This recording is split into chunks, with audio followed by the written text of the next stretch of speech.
everyone, Jess here from the Equipment Guide, and this is our updated review of the best inflatable kayaks in the United States for 2026.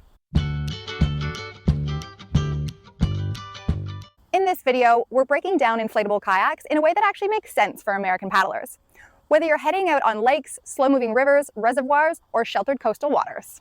We'll explain which hull designs actually perform, how material affects durability and glide, what you get at different price points, and how we tested and ranked this year's models. Like always, we've included foldable kayaks because when people are searching for an inflatable kayak, often what they want is a portable kayak that fits in closets, RVs, car trunks, or apartments. Today you'll see us paddling on calm waters, but we've also tested these kayaks in crosswinds, boat wakes, and light chop to understand how they perform in real-world US conditions. When friends and family ask us about inflatable kayaks, the same questions always come up. Will it puncture?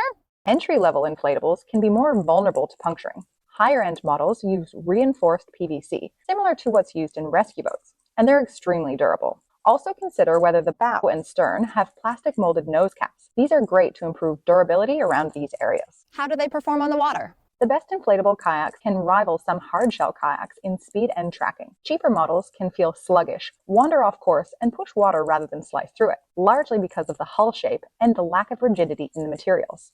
Does hull shape matter? Yes, because it impacts things like speed, stability, and handling. When most people think of a hardshell kayak, they think of a nice curved shape, which is great for efficiency. Early inflatables couldn't replicate this. Many used flat I-beam floors that felt soft and inefficient. Later came drop stitch floors with large side tubes, much more stable, but still fairly flat.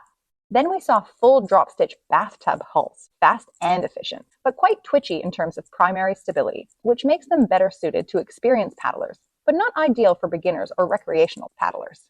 V-shaped drop stitch hulls improve speed and tracking further, but again, at a significant cost to stability. Now we're seeing curved drop stitch hull profiles, which are inflatable kayaks that genuinely resemble hardshell geometry. These designs provide better glide, more efficient tracking, improved edge control, and more predictable stability. The next question we get asked is, what materials should I look for? Materials are important to consider because they determine stiffness, so they also have a significant impact on performance. There are three main categories of materials. Single-layer vinyl, which is lightweight and inexpensive, but holds a lower pressure, so is less rigid and can be more prone to puncture. Fabric-covered designs that often use internal bladders, they're less prone to puncture and slightly more rigid, but fabric absorbs water and takes longer to dry. They can also introduce more drag when paddling, depending on the design. Reinforced PVC. This uses high denier PVC with reinforced mesh. It holds higher pressure, dries quickly, moves smoothly through the water, and offers long-term durability. This is what we prefer for regular use. Modern drop stitch construction has also evolved. Standard drop stitch thickness is generally about 3 inches thick. However, some designs now use 2-inch high-pressure chambers that maintain rigidity while reducing weight and freeing up cockpit space. What about included paddles and pumps? Most bundled paddles are serviceable at best. A rigid paddle made of fiberglass or carbon fiber dramatically improves efficiency compared to a plastic blade. A quality rechargeable electric pump or dual-barreled hand pump that can push a high volume of air quickly reduces setup time significantly. Is setup complicated? In general, no, but there are significant differences between models. Some kayaks have 7 or 8 inflatable chambers and mismatched valves, so they take a bit longer to set up. Others have 2 or 3 matching valves, so they're less fiddly.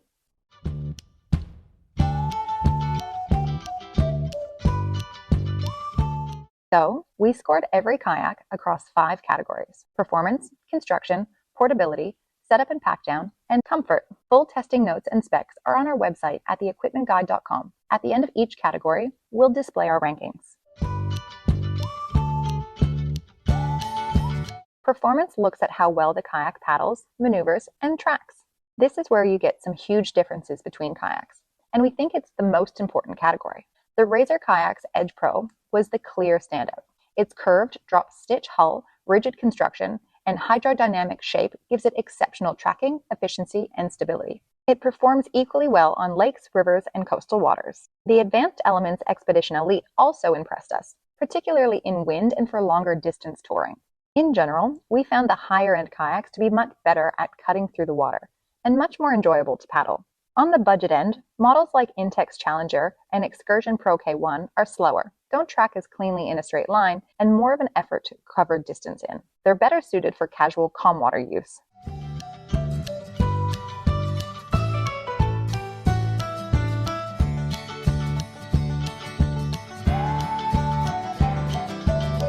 Construction is next, and that looks at durability, materials, and build quality. Our preference in this area is for high denier, which means high density, PVC. Ideally, that includes some reinforced mesh in its core. This dries quicker than fabric-covered kayaks and is much more resistant to abrasion and puncture than lower-grade materials. You also need to look at hull shape like we discussed earlier. We found some of the cheaper kayaks to be designed more like dinghies, which makes them less efficient. Ideally, we also like to see some form of drop stitch, which is thousands of internal threads pulling together two outer sides. So when inflated, the internal pressure creates a really hard surface. The Advanced Elements Expedition Elite, Sea Eagle FastTrack Angler, and Gumotek's Rush uses this on the floor. The Razor Kayaks Edge Pro, Aqua Marina Tomahawk, and Sea Eagle Razor Light on the full hull.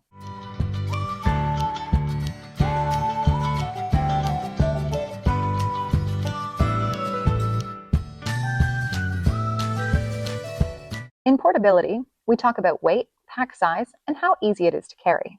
Lightweight options, like the Oro Lake and Razor R1 Ultra, are extremely easy to transport. Other than that, when you're comparing the big brands you'll see in our graph, there are only a few points apart here.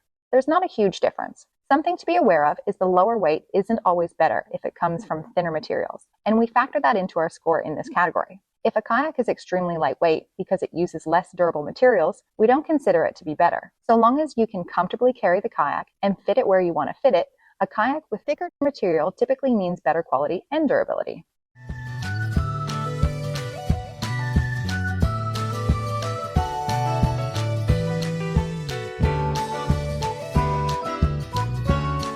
Setup and pack down relates to inflation time, drying, and storage. Kayaks with fewer matching valves are quicker to inflate than kayaks with higher number of valves that mix valve types and required changes to the valve attachment. Having a smooth PVC outer rather than fabric also cuts down on a lot of drying time. This is the major drawback for us with many of the Advanced Elements kayaks. They're excellent in the water, but slower to set up because they generally have more inflation points and take longer to dry because of their fabric covers. Sea Eagle, Boat, and some of the higher-end aquamarine kayaks, for example, generally have fewer valves and quick drying surfaces. Foldable and modular kayaks skip inflation, but can be a steeper learning curve or a longer setup time as they often require precise folding technique or need a bit of strength to seal joints.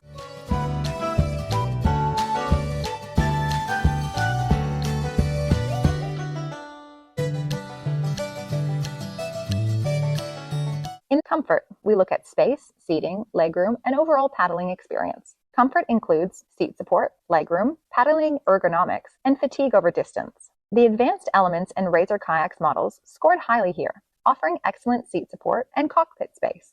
Budget kayaks often feel cramped, so check on whether the kayak length is going to suit you before committing to one of those. And you can have really spongy, unsupportive seating. Our personal preference is to steer away from inflatable seating where possible. Also check on whether the kayak has footrest. If your feet don't have anything to push off, that increases fatigue.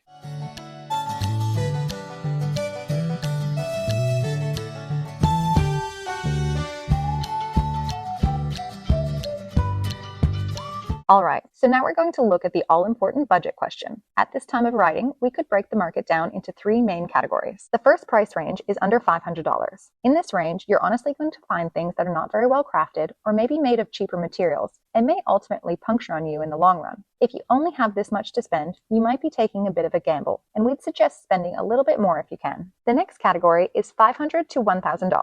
In this range, you'll find drop stitch floors and improved materials. They might be a little slower in the water than the higher end counterparts, but there are still some good recreational options if you know what to look for. Then you've got the over $1,000 range. These kayaks approach hard shell paddling performance while retaining portability. They're much more enjoyable to paddle, more durable, and more comfortable. If you plan to paddle regularly, this tier is worth it. So overall, this is where we landed. In this graph, you can see the blue lines represent the overall rating of the kayaks out of 100, and the orange dots represent the price of each kayak as indicated on the right. The Razor Kayaks Edge Pro 1 was our overall best inflatable kayak, as it was easy to set up and pack down, really fast and comfortable, and excellent to paddle. Other notable mentions were the Advanced Elements Expedition Elite, which takes longer to set up but is great in the water, and the Sea Eagle 385 FastTrack Angler, which is a stable, straight tracking option for fishing. The Razor Kayaks R1 Ultra is good value for quality, as well as being lightweight and stable.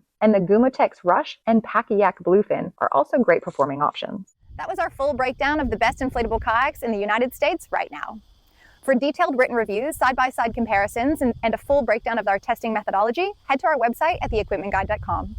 If you found this video helpful, like and subscribe. Let us know where you paddled in the comments. We'll see you on the water.